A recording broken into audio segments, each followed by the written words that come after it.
नमस्कार मित्रांनो, आज आपण भगवद्गीता अध्याय 5 श्लोक 3 आणि श्लोक 4 यांचा अर्थ बघणार आहोत. पहिल्या श्लोकामध्ये अर्जुनाला गोंधळ उडालेला आहे की कर्मसन्यास योग आणि कर्मयोग ह्या दोन्ही परस्पर विरोधी गोष्टी आहेत. मग या दोन्ही गोष्टींचं महत्व कृष्णा तू कसं काय सांगत आहेस. मग दुसऱ्या श्लोकामध्ये भगवंत हा फरक नसून हे दोन्ही एकच कसे आहेत हे सांगायला सुरुवात करतात.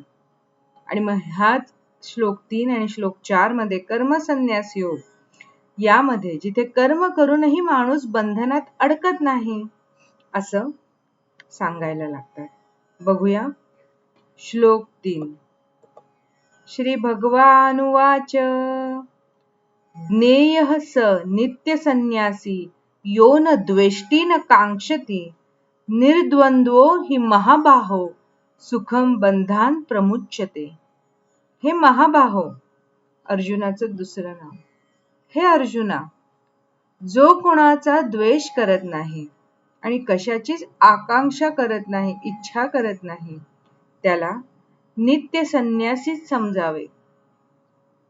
कारण सुखदुःखादी द्वंद्वाच्या पलीकडे गेलेला मनुष्य सहजपणे संसाराच्या बंधनातून मुक्त होतो.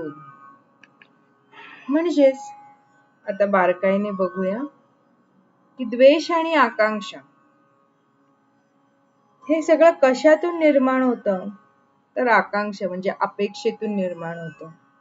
आपण कुठल्या तरी गोष्टीची अपेक्षा करतो, मग ती पूर्ण झाली नाही की दुःख होतं.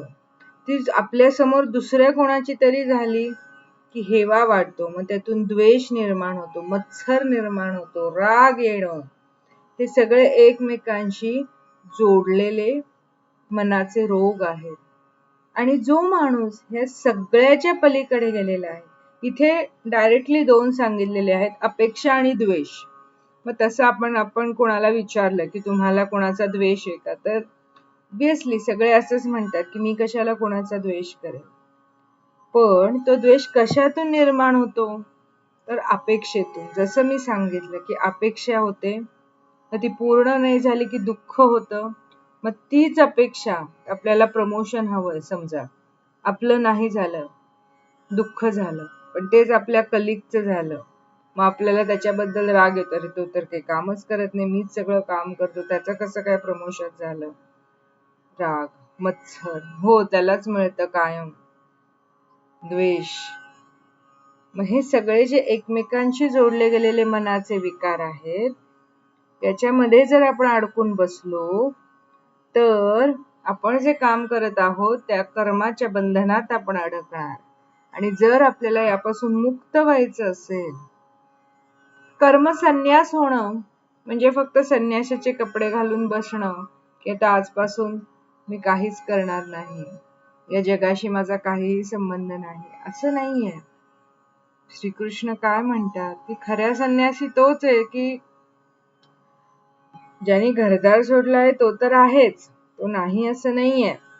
पण तुम्ही संसारात राहून सुद्धा जर हे जे मनाचे विकार आहेत, मनाचे दोष आहेत, हे जर बाजूला सारले, तर घरात राहून सुद्धा तुम्ही हा जो कर्मसन्यास योग आहे तो पाळू शकता. जो असा आहे तोच नित्य संन्यासी आहे, इथपर्यंत भगवंत स्वतः म्हणत आहेत, ज्ञेयः न नित्य संन्यासी. आणि मग आता पुढच्या याच्यात काय म्हणतात, निर्द्वंद्व म्हणजे द्वंद्व मुक्त. आपल्या आयुष्यात नेहमी जय पराजय, सुख दुःख, थंडी उन्हाळा अशी द्वंद्व असतात, बरोबर का चूक. जो या परिस्थितीत शांत राहतो तोच खरा कर्मयोगी. जेव्हा आपल्याला कुठलीही गोष्ट करताना आपण म्हणतो आपल्या समोर दोन पर्याय असतात, एक सोपा पण चुकीचा आणि एक अवघड पण बरोबर. आपल्याला कायम अवघड आणि बरोबर, जो बरोबर आहे which is righteous thing, तीच गोष्ट करायची आहे. त्यामुळे जो माणूस हा द्वंद्वमुक्त आहे त्याला प्रत्येक वेळी विचार करावा लागत नाही की मी जे सोपं आहे पण थोडस चुकीचं आहे ते केलं तरी चालेल, पण जे प्रत्येक वेळी बरोबर आहे थोडं अवघड आहे, लॉंग कट आहे.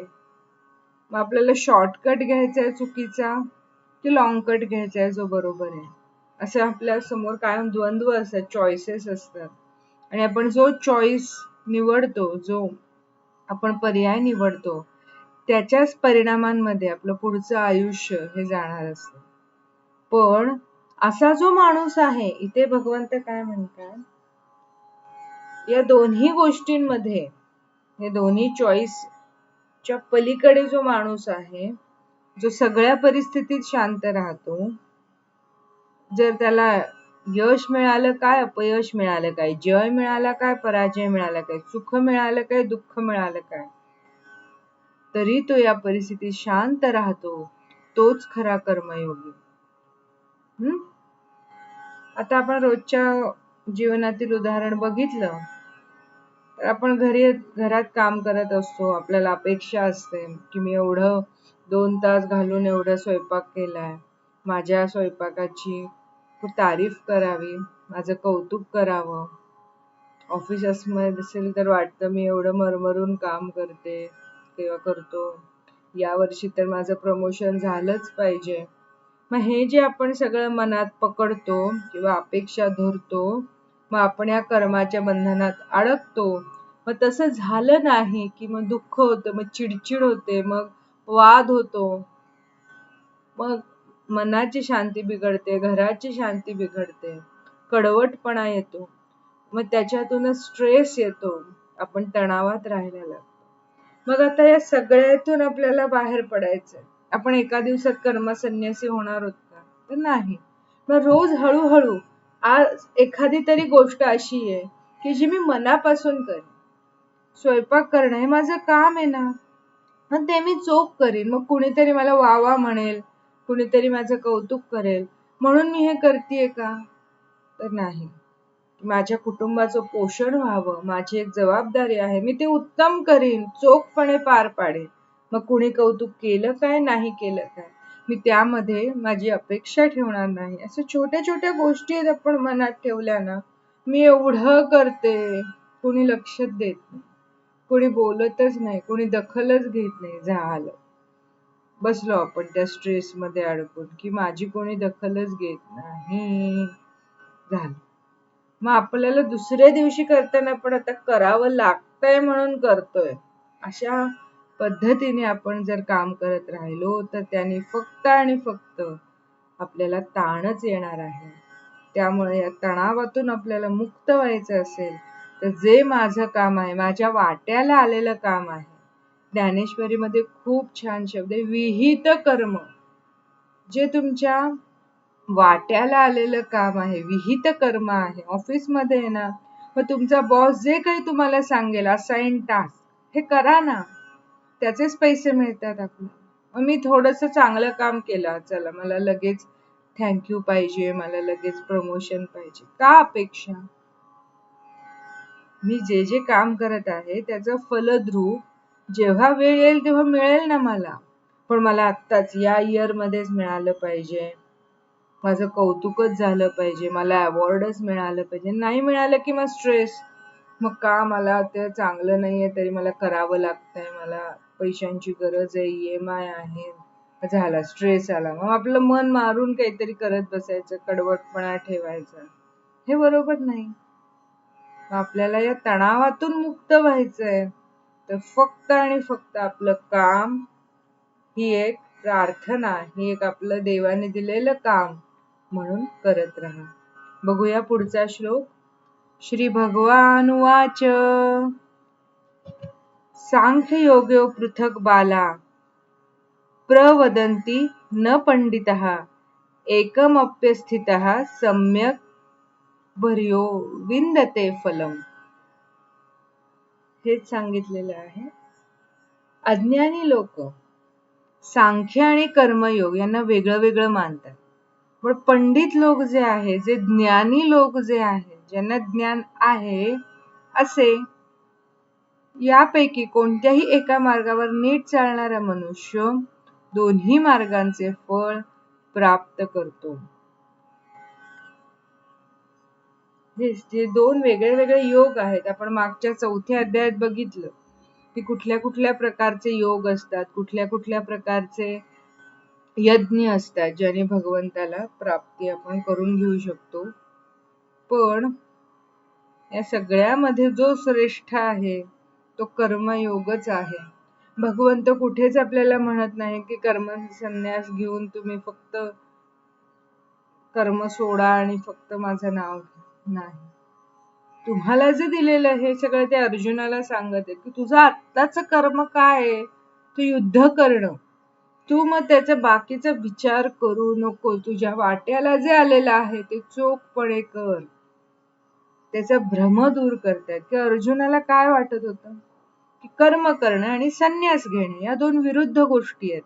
श्रीकृष्ण इथे स्पष्ट करतात की दोघांचंही ध्येय, कर्माचं आणि कर्म संन्यासाचं दोघांचंही ध्येय काय आहे, तर परमेश्वर प्राप्ती, आत्मज्ञान प्राप्त करून घेणे. आपल्या सगळ्यांचं अंतिम ध्येय या पृथ्वी तलावर आपण का बरं आलेलो आहोत?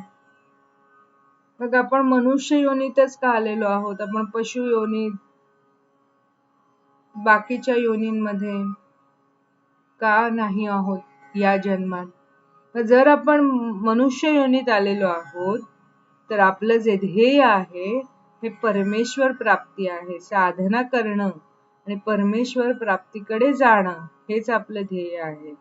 आणि मग हे दोघांचं जे ध्येय आहे, जे दोघांचं म्हणजे दोन्ही मार्गांचं, कर्मयोग आणि कर्म संन्यास योग यांचं एकच आहे असं भगवंत इथे सांगतात.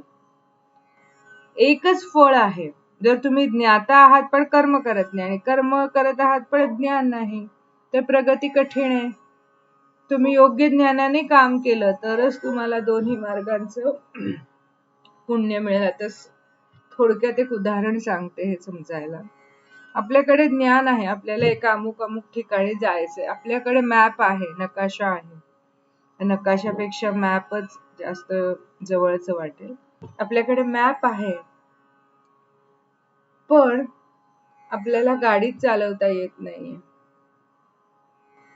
आपण पोचू का तिथे? किंवा आपल्याला गाडी चालवता येते पण आपल्याला दिशाच माहित नाही, डायरेक्शनच माहित नाही, मॅपच नाही आपल्याकडे, तरी आपण पोचू का जिथे जायचंय? नाही पोहोचणार. याचाच अर्थ काय? आपल्याला ज्ञानही महत्वाचं आहे आणि कर्म पण महत्वाचं आहे. म्हणजे आपल्याला ज्ञान आणि कर्म यांची सांगड घालून पुढची वाटचाल करायची आहे. तर मित्रांनो, या 2 श्लोकांमधून आपल्याला काय बरं शिकायला मिळालं की संन्यास हा कपड्यांमध्ये नसून वृत्तीमध्ये आहे. जेव्हा आपण राग, लोभ, मत्सर, द्वेष हे सगळे मनाचे विकार सोडून आपली कर्तव्य करतो तेव्हा आपण हे संन्यासासारखेच मुक्त असतो. त्यामुळे सांख्य आणि कर्मयोग, ज्ञान आणि कर्मयोग हे एकाच नाण्याच्या 2 बाजू आहेत. तुम्हाला भगवद्गीतेतील कोणते श्लोक सर्वात जास्त प्रेरणा देतात? कमेंट्स मध्ये नक्की सांगा. जर हा व्हिडिओ आवडला असेल तर लाईक करा आणि आत्मशोध हरिनाम या चॅनलला सबस्क्राईब करायला विसरू नका. जय श्री कृष्ण.